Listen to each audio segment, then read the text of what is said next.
في زمن تشتغل فيه الجبهات بالصمت، هناك من يشعل الحرائق بعيون لا ترمش. الجزائر وتركيا تحت التهديد، واليد الخفية تتحرك من جديد. الكيان الصهيوني لم يعد يكتفي بالتهديد من خلف الستار، اليوم يلوح بالنار علنا. رسائل مشفرة وتحركات عسكرية غير مسبوقة من شرق المتوسط حتى شمال إفريقيا، والهدف ضرب التوازنات وإرباك الخصوم. طائرات الشبح تنطلق من قواعد لم يكشف عنها، ومناورات تحاكي حربا مفتوحة مع أطراف إقليمية.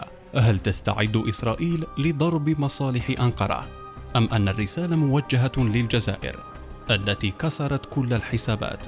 الجزائر، الدولة التي كانت تحسب عليها خطواتها، أصبحت اليوم رقما صعبا في المعادلة الإقليمية. تحالفاتها تغيرت، سلاحها تطور، وصوتها بات يسمع في المحافل الدولية.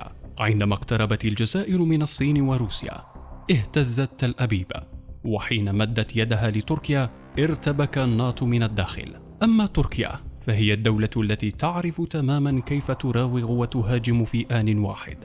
موقعها، نفوذها، قوتها الجوية تشكل صداعا دائما في رأس الكيان، لكن الكيان لا يعلن كل أوراقه.